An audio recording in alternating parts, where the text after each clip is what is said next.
Good morning. Good morning, good afternoon, good evening, wherever you're watching from. Thanks for tuning in today. We are going to have a little bit of fun today with some controversial cruise topics. We've already got Cruise Nuts are here. Hey, Cruise Nuts, how are you doing? Thanks for tuning in today. And let me know where you're tuning in from. We had summer a couple of months ago, and we had summer about 2 or 3 weeks ago, just after I got back from Mexico. And now we seem to be back into spring. So we're kind of doing our seasons reverse-wise this year. Hey, Tammy, how you doing? So yeah, let me know what's your weather like? Are you having crazy weather? Have you had summer yet? It's look like it's coming. I will say that on the positive side, we have been getting a ton of rain. So rains every single morning, and then it's usually sunny in the afternoon, and I really don't mind that. I mean, I'm sure for those who are commuting to work, it's probably not great, but yeah. Oh, thanks. Yeah, it's a little bit short, but it's just hair. It'll grow. So, oh, Bojangles in Saskatchewan. Ah, nice. No, I just read this morning that you are in for a particularly warm summer, although I've heard that you guys have had a lot of rain. So they were worried about the crops, and it sounds like now there's been enough rain that a lot of the farmers are hoping for actually a decent yield this year. So hopefully that's the case, because it's it's awful when the weather starts to impact crops and all that kind of stuff. But rainy and windy for weeks. Oh no. Well, I guess get it out of its system, right? So it can be nice in the summer. We're supposed to apparently not be having a ridiculously hot summer. And I am okay with that, because in 2021, when we had those perpetual heat domes, I honestly think, and Tammy, I think you've said in the past that you agree that um, going through that prolonged, overly hot period of time where it was so hot, and especially here we're just not used to those kind of temperatures. I mean, for us, if it hits 30 or about approximately 85 Fahrenheit, um, that's hot. And most of our houses don't have air conditioning and stuff like that. So I think a lot of us got heat stroke at the time, and it's I think it's for me, I think it's made it difficult to be in really hot temperatures. I mean, just this past trip in Cancun, it was, again, AccuWeather said it was 30, 32 degrees. It would cool down to 29 in the evening. Big deal. But 32 Celsius. I was going to say Canadian, but Celsius. And but the real feel was like 37, and I completely lose my appetite. So it was funny, all my reviews of the Hyatt Vivid that I was at, and I was like, oh, the portions are quite large, and I just asked for a half portion. Everybody else who's used to being in the heat is like, the portions are small, I wanted to order two. Which they could, of course. So yeah, well, what can you do? You tell people the facts and they can decide for themselves. Okay, so let me tell you what we've got in store. So these are the topics that I've got for today. Always, interesting ideas on these things, but I've also got a few little side items to discuss afterwards, which will be a little bit fun, maybe. So let's go ahead and get into this and talk about the middle seat armrest. So as ever, the big challenge is if you are if you either are unlucky enough that you didn't choose your seat ahead of time, or that you chose or that's all that was available, was the middle seat. Technically, the rule of thumb is that the middle person gets both of the armrests, because the window person has their window armrest, And of course, they have that lovely cool wall to lean up against if you're not totally grossed out by the germs on that side of things, but whatever. And the aisle person, of course, has the aisle armrest. So the idea is that the proper etiquette is that the middle seat person should get both of those armrests. So I don't know, do you agree with this? I think that makes sense. I mean, there's honestly the only redeeming thing about sitting in the middle seats is that on some planes, particularly like the 737s, um, whilst I prefer to have an aisle seat, I hate putting my bag up top and the underneath the seat, at least on a WestJet flight, the way they've configured the seats, that's where some of the electronics are. So it's almost impossible for me to fit my knapsack underneath the seat. And of course, I've got, you know, geez, I got like my headphones and my phone and my microphone because everything's got lithium ion batteries for my Insta360, cables, all that stuff, and all that stuff that cannot go into the checked bins, or the checked hold. So it's very much a challenge to fit stuff in there. And I always like to carry a sweatshirt with me because, you just never know when that cabin temperature is going to drop, and you want to have something nice that's clean, to keep you warm. And I mean, like, remember when they used to supply blankets on the planes, which was kind of nice, but also kind of gross because I don't know how often those were cleaned, but whatever. So yeah, so middle seat armrest, and that is obviously one that is a bit controversial because, well, look, there's always people who will decide that, there's still people out there that haven't flown before. So, there's that. And, also there's people who just don't consider, or I guess are just not considerate. So yeah, that's always a challenge. There we go. Zaddy Vegas. Hello, welcome. Book window seat 4F on any Boeing smaller plane. So 4F would be a smaller plane. That would be the window seat. 9K on a Dreamliner, then I never have to worry about the armrests. Oh, yeah. Yeah, good point. 9K on a Dreamliner. Dreamliner, would that 9K would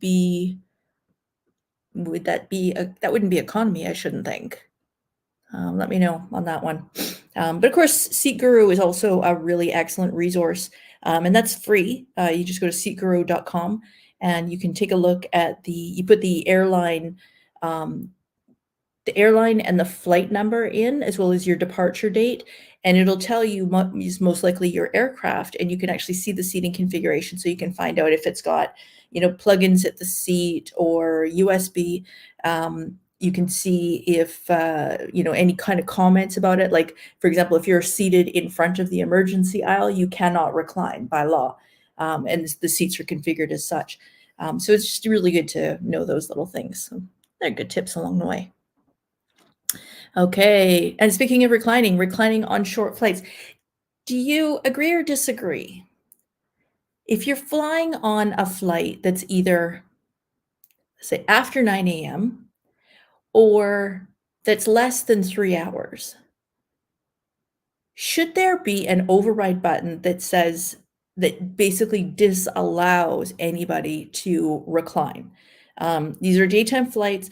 A lot of times, if you're traveling for work, you're going to be on your laptop or you're going to have your iPad out. You're going to be making some notes, perhaps, either on paper or on your computer. Or you're going to be eating or drinking. So, should a person be allowed to recline their seat? Personally, I think no. I honestly don't. I really don't think that you ever really have to recline on a flight unless it's an 8-hour flight, or a red eye. Well, red eye, if it's a 6-hour flight or a 5-hour flight, I think then, yeah, you should still be able to recline your seat. But personally, I just think otherwise, no. Okay, what's saying? Zaddy's saying 9K is the first row of economy. Just paid $500 to upgrade to that seat for my partner and I to Cancun. Don't mess around. LOL. Yeah.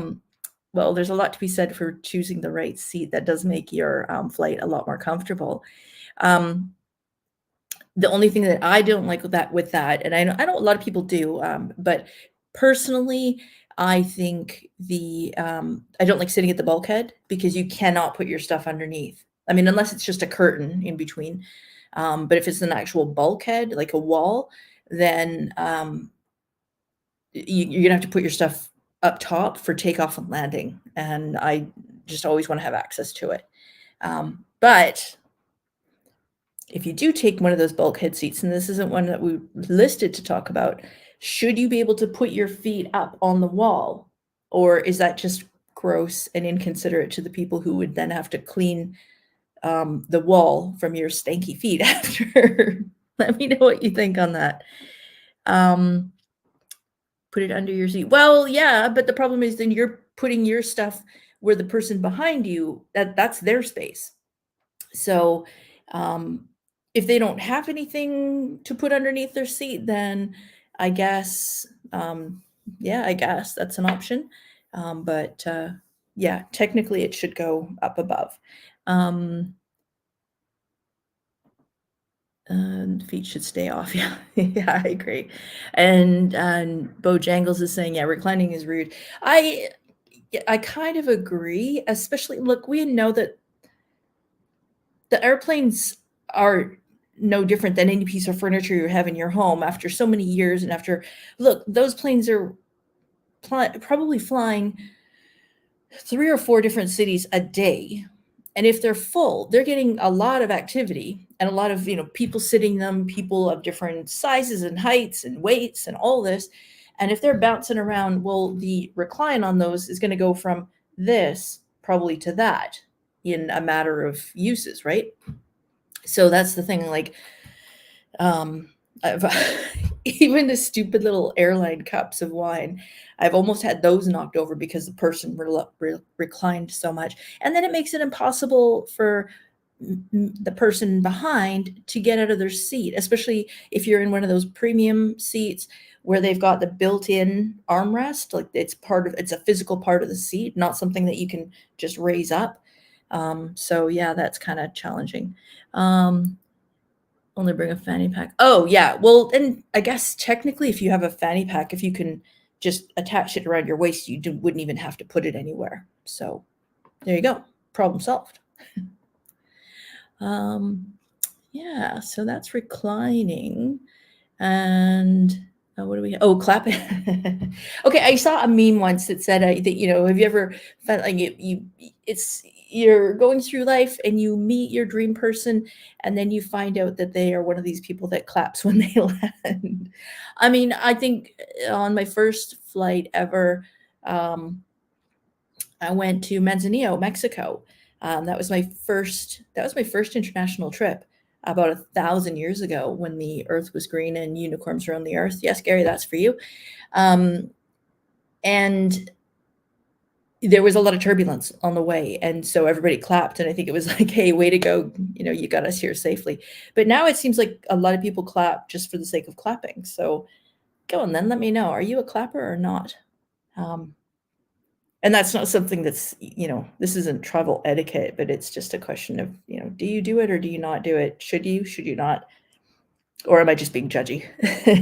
Come on. Being judgy is kind of fun sometimes. And it's all meant, none of it's meant to be negative or controversial, but it's just, sometimes you got to do what you got to do. Okay, this one is a big one, and this one is very contentious. Bringing music to the beach. The people who, okay, look, usually if you're at the pool or the beach, usually the resort has routed some music to those areas. And if you don't like the music, then does that give you carte blanche to bring your own JBL speaker, whatever brand of portable speaker that you have, Bluetooth speaker, and play your own music? And if you do, should you ask the people who are sitting next to you if they mind? Going one step further, should you be then able to also take your music box into the bar areas of the resort or even into the restaurants? Let's say, for example, the buffet. if you're sitting there and you're wanting to enjoy your meal, but there's not really any ambient music or whatever, then should you be allowed or able to bring in your own music? Christine, yeah. We do think alike on so many levels. Perhaps it's a name thing. I don't know. But yeah, Christine's saying no speakers. That's what the earbuds are for. I tend to agree with that.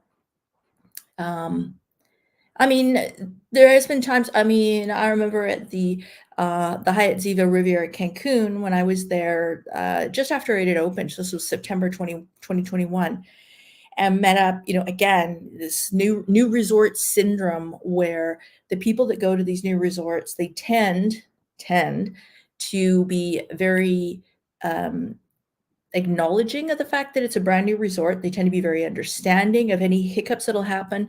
They appreciate the fact that they're getting in on a lower rate. And they're also, like I said before, there's a lot of camaraderie. I mean, there's also the people that go and they book it because they see it's a good price, but they have no idea what the resort is about. They don't talk to a travel agent ahead of time to find out if this is the right fit for them, or even to understand what some of the hiccups can be for a new resort when it first opens. But nonetheless, on this trip, for the most part, again, just like with my Hyatt Vivid experience, it was people who were who knew what the deal was going in, and we were all having a great time. The bar closed at 11, and in this particular instance, they were at this property, they were trying to get a license to extend the alcohol to be able to sell it later than that. But and I don't know if it's just in the Mayan Riviera or if it's the whole Quintana Roo state. But they have to apply for a permit to serve alcohol outside of certain hours. And at this point in time, they didn't have it. So the latest they could serve was until 11 p.m. So we were having a good old time. They had turned off the music. Somebody had a little music box thing, so we were playing that. Before the bartender shut up or shut down, they loaded us up with like a couple of drinks in front of us so that we could keep on having fun. But of course, the staff member, the hotel, the Mayan Hyatt Ziva Riviera Cancun is not easily accessible to anything unless you're driving. So of course, for the staff, a lot of them live in Playa del Carmen or Puerto Morelos or Cancun. And so they have to get the shuttle bus to get to whichever city they live in and then get home from there.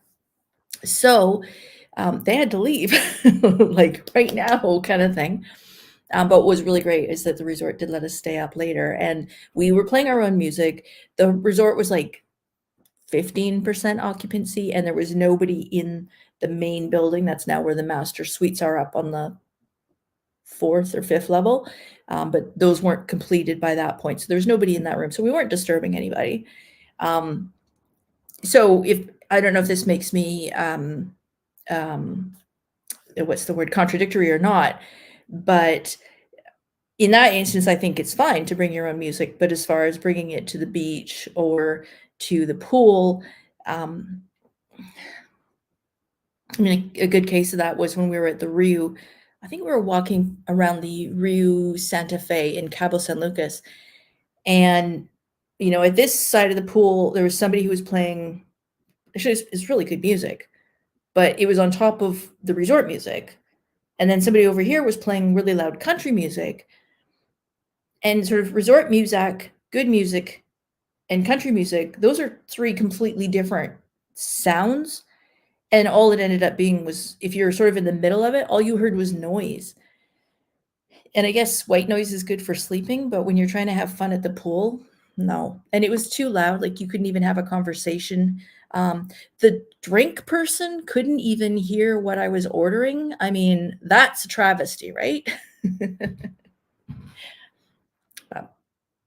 That's my opinion. Let me know if you think differently. Should you be allowed to bring your own music or no? Or should they just ban it outright? I will say that actually probably every resort that I've stayed at in the past year or 2, maybe even 3 years, has, maybe since COVID, every resort has had a waiver that you had to sign. You need to get a contract that you have to sign to say you're agreeing to the hotel rules. Sad but true. Yes, I agree. I will not consume drugs while I'm at the resort. Yes, I agree. I will not bring drugs onto the resort. Yes, I agree. I will not sell drugs while I'm at the resort. But it also goes a little bit further. Yes, I agree that I will not play my own music from a portable, like outdoor speaker kind of thing, external speaker. And another one is the smoking. Smoking's huge now, in Mexico at least, because they banned it almost completely. And I know at the RU, the fine was, I think, US $600 if you were found to be smoking in the room or on your balcony as well. So that's a pretty big blow to the smokers out there. But I mean, it's kind of been in the works for a while, so it really shouldn't come as a big surprise. Okay, next one is the pool chair saving, lounge chair saving, whether it's at the pool or the beach. What do you think is an acceptable amount of time?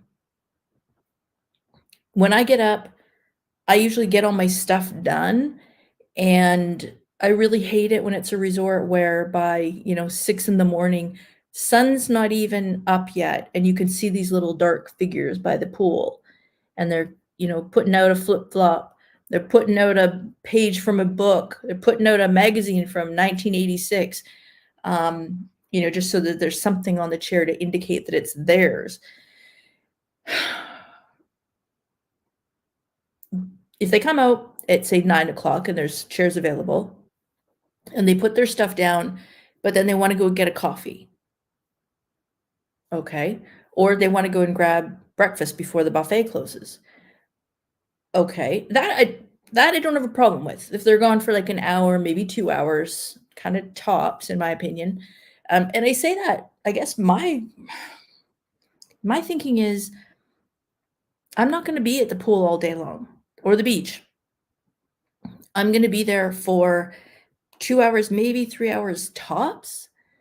And then I'm bored. I want to do something else. I mean, unless I meet some really great people and I'm yakking, which did happen at the Hyatt Vivid, which is pretty unusual. Again, usually people aren't that chatty, and usually, yeah, usually it's just me and my husband that are there, or if it's me and Tammy, could be hours, could be days spent in the pool talking. But yeah, I think there should be limits on that. Resorts need to add the excessive chair saving to the agreement. Yeah, that's a good point, actually. Not quite sure how they would enforce. Well, I suppose they could go the route of the fine, maybe just threatening a fine. I don't know. It's an interesting idea. An hour is your limit. That's your limit for being on the lounger, or that's what you think the limit should be for somebody to leave the chair unattended with their stuff on it. Yeah, let me know what you think, or what you meant by that one. And here's the other pet peeve that I have is when people leave and they kind of just leave their towel on the lounger. Now, this won't happen. It doesn't usually happen at real resorts, or some of the more mid-range resorts where you have a towel key, and God help you if you lose that, because if you don't exchange that towel key for your towel at the end, the towel for the towel key at the end of the day, when you go to check out, there's usually a $50, $60, $100 fine. So usually people are pretty good about collecting their towel when they're done for the day, although it doesn't happen necessarily all the time. Limit for leaving the chair unattended. Yeah, I think that's really, an hour is plenty of time to, you forgot, well, you get all your stuff, you get your hat, your suntan lotion, your sunglasses, whatever, and then you realize you forgot your book in the room, or your phone's like dying and you need to get your battery and charge it up or something. Whatever it is, an hour is plenty of time. Oh, Hey, Roxanne. How are you doing? Good to see you. Yeah, I think if it's anything more than that, then it's unduly taxing the resort in terms of how many chairs that they need to have to accommodate everybody. The worst thing I ever saw, honestly, the worst thing was at 𝖳𝗏𝖺 Paraiso de la Bonita in sort of in not, I guess the closest town would be Puerto Morelos. But people there were saving chairs by the pool and on the beach. Like, seriously, folks. And I will say, in fairness, that a lot of the beach butlers would do this for people. And I'm like, it was a small boutique resort. And if I get out there by 9 a.m. and there's no seats available because people have taken all of the chairs, I mean, come on. And I mean, I've had that happen at other resorts as well, where, you go down at 8:30, 9 in the morning, and, the guy at the towel counter, he's like, "Oh, do you need a hand with anything?" It's like, "Yeah, I'd like to have a flippin' chair to sit on." And then you find out, "Oh, well, I've got a place where you can sit. I was saving it for somebody, but they decided to go shopping today," or whatever. And it's like, "Okay, come on. I know this is a scam. I get it. But as long as I can get a chair, whatever. You do your thing later on." Christine says, "I normally grab a chair, eat breakfast, then return to the chair." Yeah. I usually eat breakfast first. Yeah, I normally would eat breakfast first and then go back to the room because I don't have all the stuff, especially if I've got my blow up, the mesh swimming seat thing. You blow up the two oblong things or the rectangular things on the end, and then it's a mesh sort of hammock type thing in the middle, and you can just plop yourself in that and sort of sit there and just float around in the pool for hours on end. So I'd only taken all that stuff with me. So I usually go back up to the room, get all my pool stuff, and then head down. But I'm like, well, and if I'm in the pool, if anyone is in the pool with their chair unattended, I think that's fair game because you got to have somewhere to put your stuff. Although a unique concept would be for other people who don't necessarily want to have the full chair all the time, is just having a cubbyhole area, almost kind of like what they do at the Rio Santa Fe, where they have the pool parties, that they just had cubby holes. It's kind of like being back in elementary school where you just pop your stuff in there. Personally, I wouldn't trust somebody else from pulling their stuff out and then knocking your dry stuff into the water because it was right above the pool area. But I think that's an option. And I know certainly out of all the travel agent trips that I've done over the years, often if we did have okay, this is how crazy the schedules usually are. It's like, "Oh, okay, guys, well, it's 4:30 now. We're just getting back to the hotel, and I was and you guys have like an hour and a half free until we have dinner, and it's going to be a formal dinner. So make sure you're dressed in, evening, sort of casual evening attire," which means basically you gotta have a shower and you gotta get changed and everything. First thing everybody does is they run to the pool, get in there. Everybody, like, there could be one lounger around the whole pool area. It doesn't matter. Everybody grabs their stuff, takes a towel, whatever. Everybody puts it on the same chair, hops in the pool, half an hour in there, and then it's like, run! And everybody takes off wet, and then goes back to the room and does the shower and get ready for dinner thing. But yeah, I know it's definitely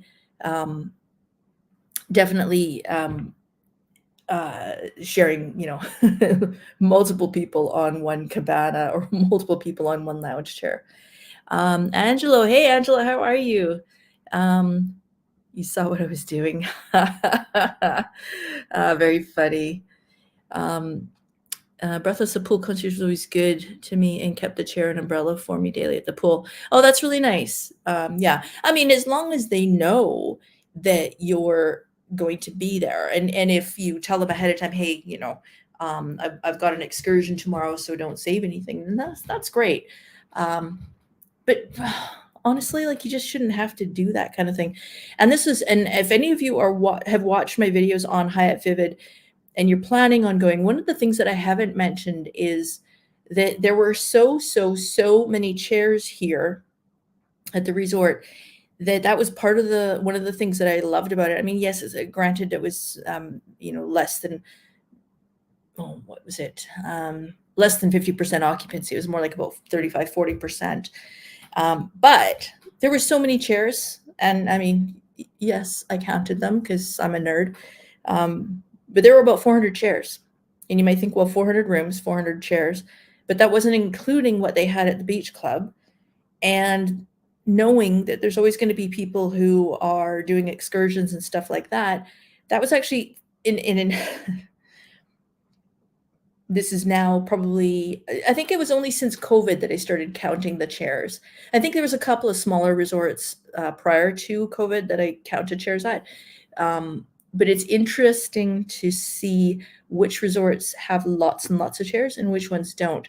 And honestly, if you're staying, because here's the thing, the typical ratio for a resort that I've experienced, and I mean, I've stayed anywhere from not great resorts to really great resorts to really expensive but not great resorts, and everything in between.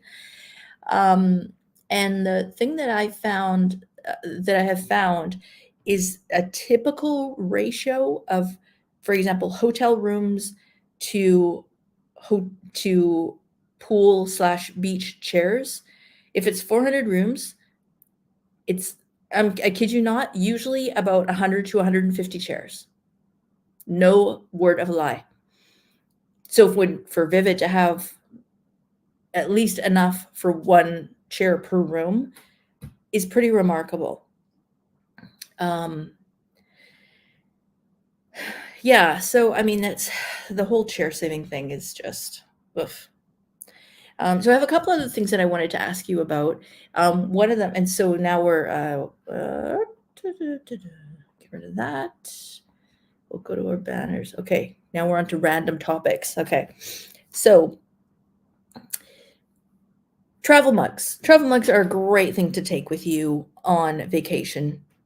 Keeps your drink insulated and cool, meaning to say, if it's an icy, slushy drink, it's not going to be completely watered down because the sun's melted the ice, and now your ratio of alcohol to non-alcohol has changed dramatically.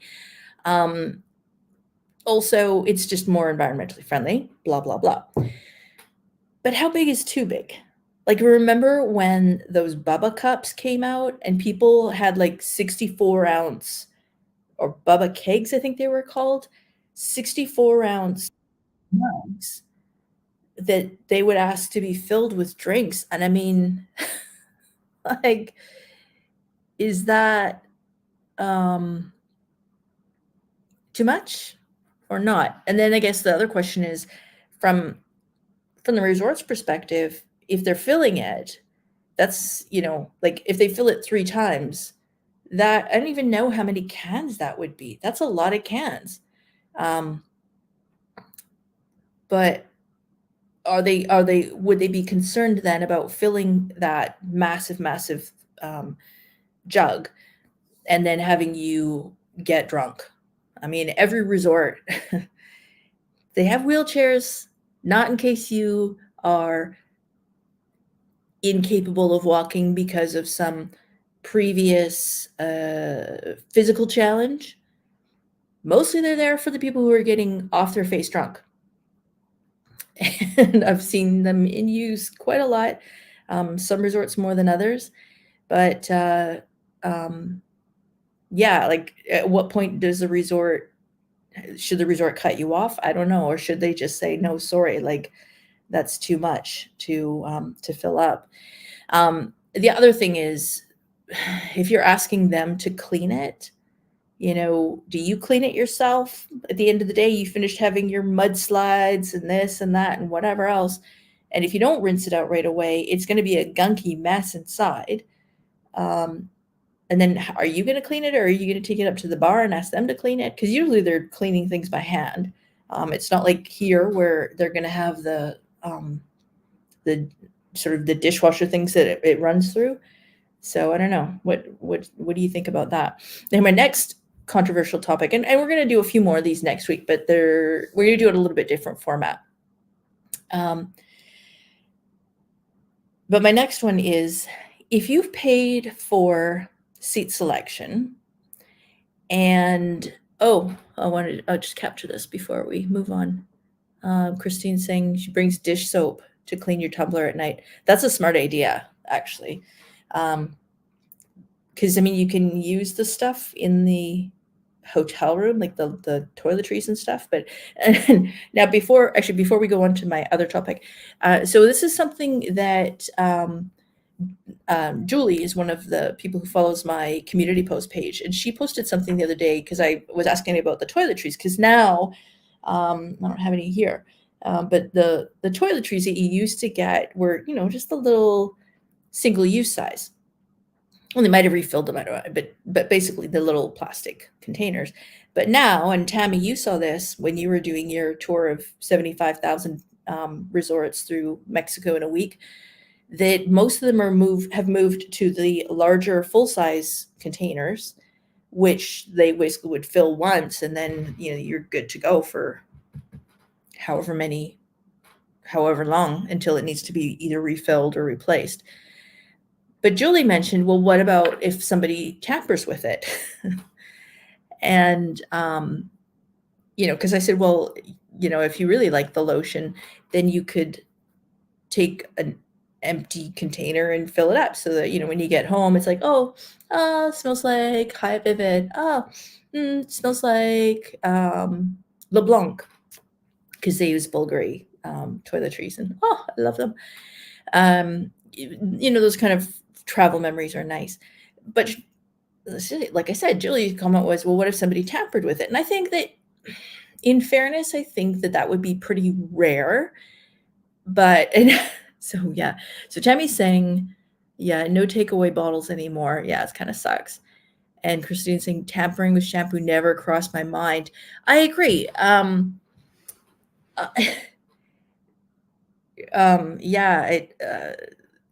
It's just, I don't know. I guess, you got to think like a criminal once in a while, but I just never would have imagined that. Angela's saying, saw the wheelchair getting used at Vivid. A group showed up at a party hard with lots.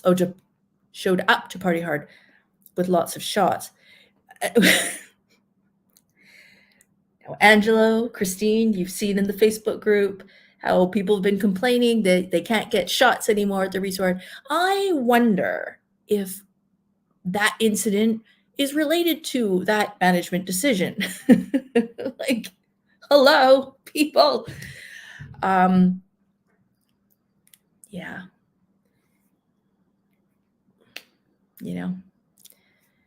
What can I say? If you overdo it, chances are the hotel's going to say, hey, and Angela's like, yeah, that's when they stop with the shots. Yeah. So for those of you who don't know, if you know, if you don't, the background is that basically somebody was complaining and saying, there was a bunch of expletives, and basically, what is wrong with this resort? I can't get shots anywhere, blah, blah, blah.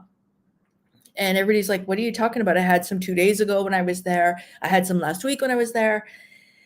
And then somebody, Angela, maybe it was you in the group, that actually commented and said, well, there was a bunch of people who were doing a bunch of shooters and they got 100% wrecked.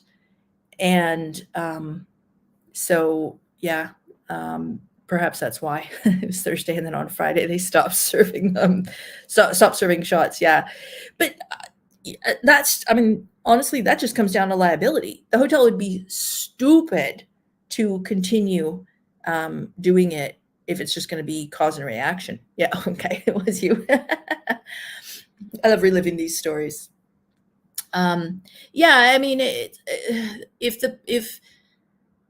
If they've got a group, different people go on vacation for different things. Some people go on vacation just to drink, let loose, and have a good time. Some people want to party as well. And, in that instance, the hotel, again, it comes down to liability. That there are so many places at a resort where if you slip and fall the wrong way, you could not only hurt yourself, you could hurt other people, you could damage the property, or just countless other things. But the main thing is that you could hurt yourself. And what fun is that? I mean, everybody wants to kind of relax and have some downtime, but I mean, come on. Roxanne is saying she brings her own toiletries. I do, in as much as I find that the chlorine really sometimes affects my hair, like it does, especially if I spend too much time in the pool. So I do tend to bring good conditioner or like a detangler. I have a certain kind of lotion that I really like. But the hotel shampoo, I don't really care. I'll use that. Can't really go wrong with that. But yeah, I guess, otherwise, like, I don't really bother too much. I mean, the soaps are always good because the soaps are all individually wrapped. So, that makes it easy. And that's probably pretty much guaranteed non-tampering, or tamper-proof. But who knows? Anyways, so the other question or topic that I wanted to bring up to you was, let's say, for example, you have paid in advance. So you book your flight. You decide you're the type of person that either, you're flying into somewhere beautiful, you're flying into the Bahamas, you're flying into Aruba, you're flying into Rarotonga during the day. Not us, Tammy. And you want to have a window seat because you want to be able to see this beautiful arrival. So you pay for a window seat, pay ahead of time. Or you are just on you're going to be on a full flight and you want to have an aisle seat because you either you need to use the washroom frequently, you want to get up and stretch your legs. Although after the Singapore Airlines turbulence, maybe we're all sort of rethinking how much we want to be getting up and walking around these days, because that can happen at any time, anywhere. But nonetheless, you've paid to choose your specific seat. Maybe you went on Seat Guru and you found that if you pick this seat up at the front, it's going to have power outlets. The ones closer to the back perhaps don't, or they're closer to the lavatory, which means they're going to be stinky, whatever. So let's say you've paid for your seat, you're on the plane, you're sitting down, everything's good. Mom, dad, and child walk up to the row and approach you and ask you if you would mind taking the dad's seat, let's say, because mom and the kid are seated together and they're, lucky you, in the seat beside you and the next one after that. But dad wants to sit with the family as well. So they ask, would you mind switching your seat? And let's say you've paid for the window and they want you to sit in a separate row in the aisle seat. Or you've paid for a window or an aisle and they want you to take the middle seat. Would you feel obligated to give up your seat? Or would you stand your ground and say, no, I paid for the seat. So, I don't know. And if they offered you to compensate you, would that change your mind? Or would you just say no? So we've already got Angela will come back to you in a second. So Christine's saying, always pay extra for an economy plus aisle seat. I'm not giving it up unless I get moved to first class. Okay, well, I totally get that. My husband and I, if we don't upgrade to premium, where it's just 2 seats, if we're going to be in a 3-and-3 config plane, instead of doing that window and aisle scenario, so window, aisle, so instead of doing a window and aisle and hoping that this person either doesn't show up or whatever, that you get the magic empty seat in between, which is so rare, especially since COVID, when the flights are pretty much all full. Instead of doing that, we'll take 2 aisle seats. So we're across from each other and we can chit-chat, or you can have something to eat, to drink, whatever, blah, blah, blah. But we have our own sort of freedom. We have our own space on the aisle. But I have been asked before to move. And it's like, well, no, especially somebody will say, oh, well, I've got a bad hip or a bad knee or whatever. And I think, well, if you've got some ailment or some issue which is going to cause you trouble on the plane, why wouldn't you book that in the first place? You're going to be on the plane for 5, 6, 7, 8 hours. Just book the seat that you want. I don't know. I mean, call me crazy. Maybe I'm just being too judgy, but I don't know. Angela, so I haven't read this yet. I don't think people who stay at Secrets or Lapisan or any other adults-only resort will run into issues with the toiletries. Yeah, but I can picture teenagers doing something because they're bored. That's a good point. Yeah. I mean, I think there's a lot to be said for if you're paying to stay.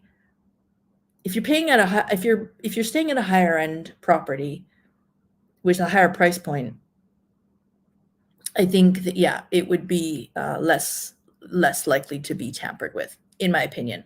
Yeah. Going back to the seat things, I would stand your ground unless they're giving you an equal type of seat. Yeah, that's true. And I've offered that before, just out of the blue.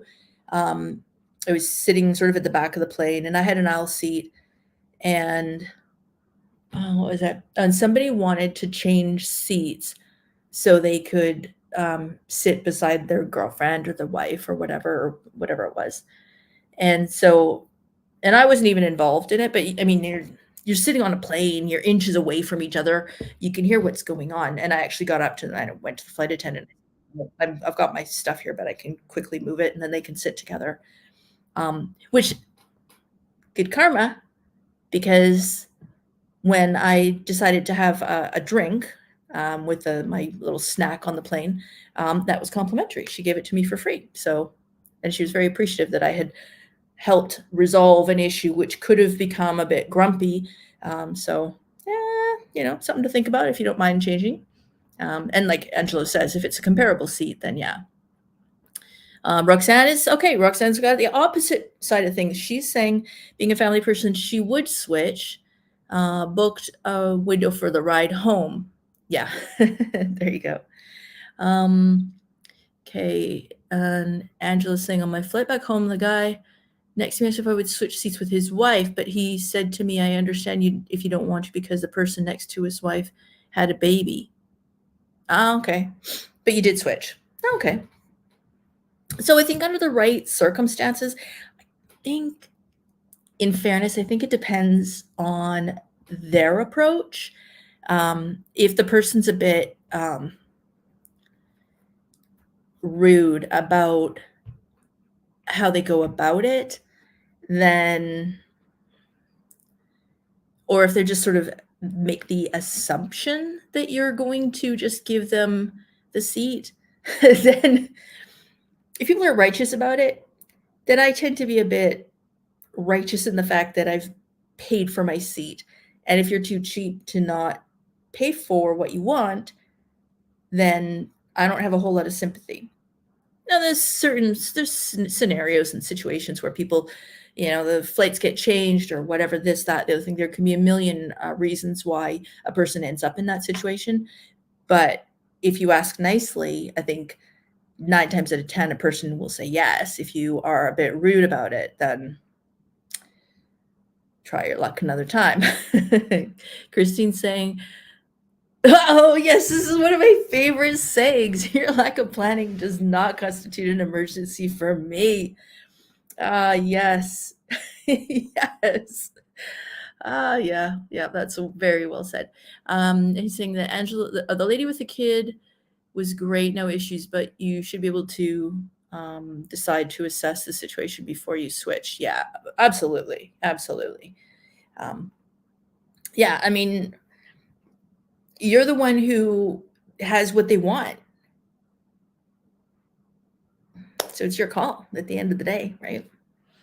So, yeah. Oh, yeah. Yeah, and I mean, people who've said before, okay, so I think it's the same in the US. I'm not 100% sure. Let me know, all you guys from the US. Are airlines required to seat at least one parent with a child up to a certain age? I think it's up to age 12. In Canada, they changed the rules a few years ago, actually just before COVID. Funny how that's become our measure of time now, hey? Anyways, so that now if there's more than one adult on a booking with a child, then at least one adult has to be seated, is given free seat selection or free. They're not given free seat selection. They're given seat assignment. Okay, so the distinction there is they're not saying, well, what kind of seat do you want or where do you want, like what row? They're basically saying, we will seat you with your child, but we will choose where you sit based on what's most effective for us. And it was only one parent that was required to be seated with the child, not both. So if you were, again, in my scenario, if it was a family of 3, one adult, one child sitting together, as opposed to all 3 of them together. But what it was before they changed the rules was the kid could get seated anywhere. So if you were, yeah, the new PC that's good. That makes me laugh. Actually, that's, you gotta look at it and have some fun with this stuff, right?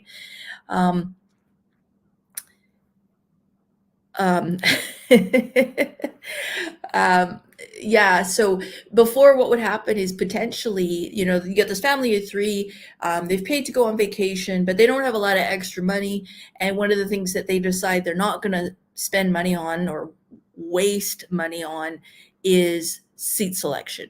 So they get to the airport, assume that they're all going to be able to get seats together, and they find out, well, they didn't check in ahead of time. They didn't get to the airport early enough to make amends to that.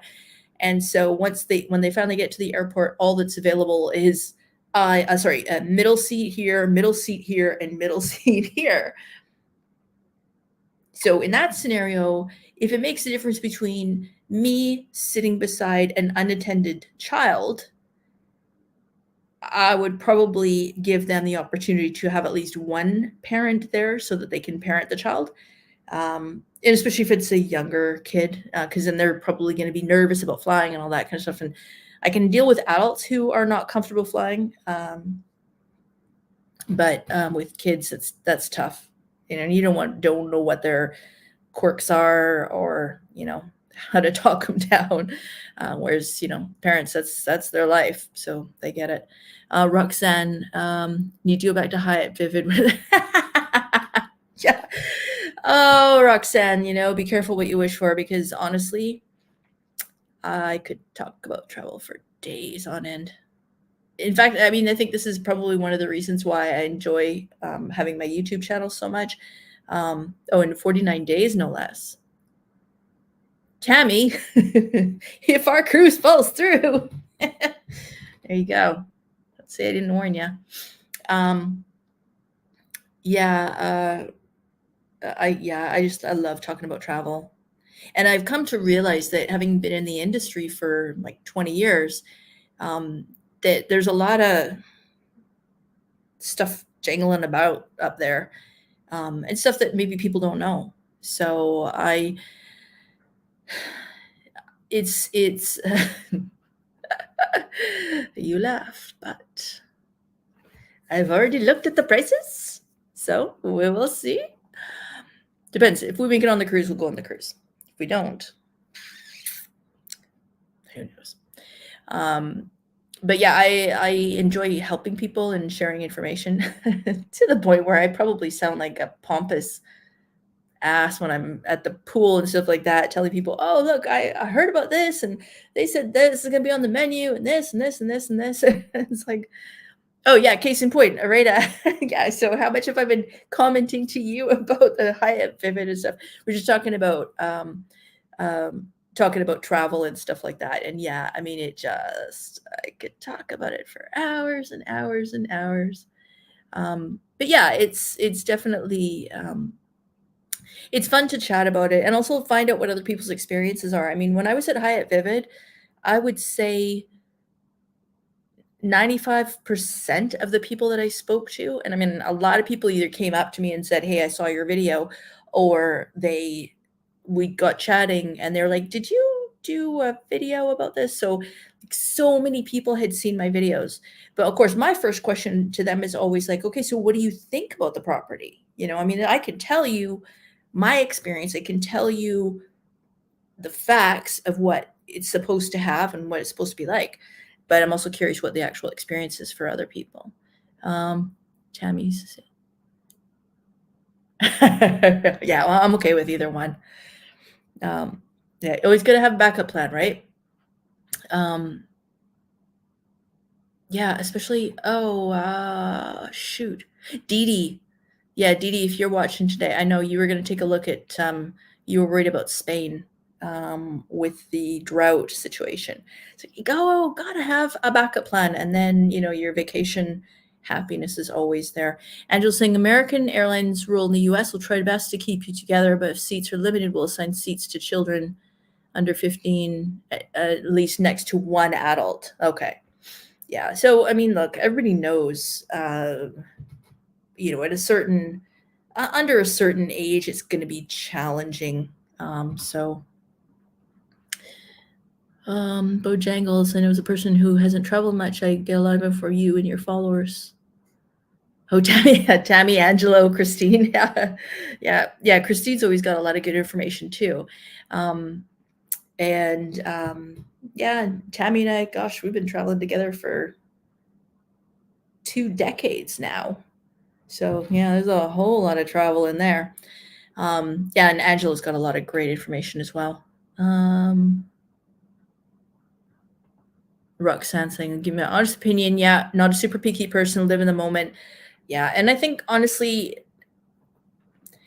knowing that there can be some hiccups, but otherwise, I think it's going to be great. Yeah.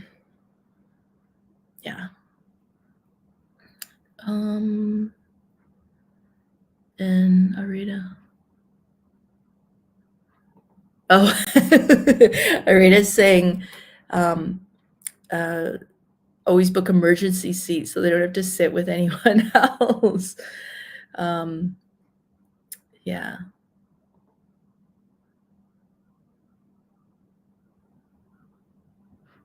Yeah.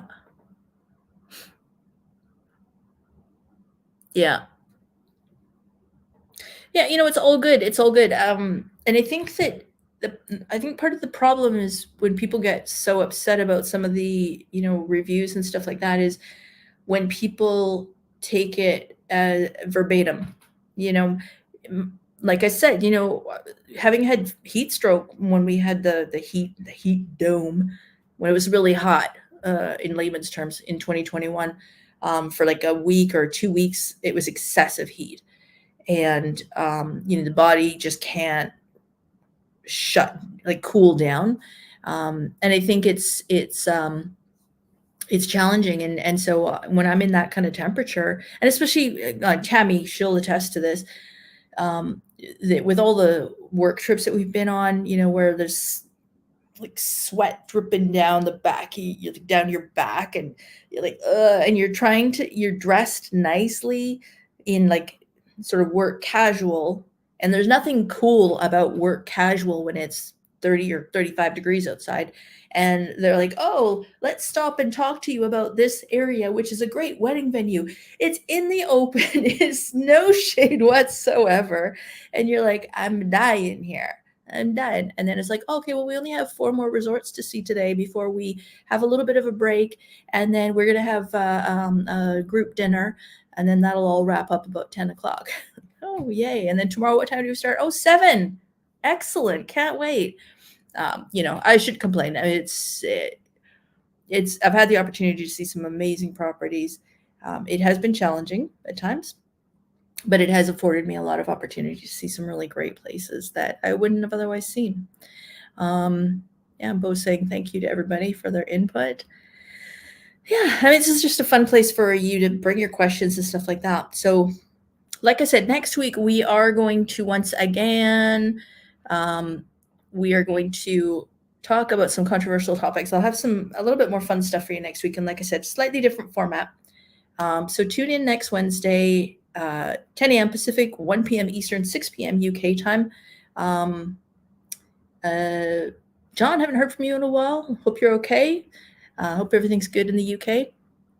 And yeah, hopefully we'll see you next week. But I'm going to wrap it up for today. Thanks for tuning in. Hope you guys have a great week wherever you are and whatever you're doing. And we'll see you next Wednesday. Bye for now.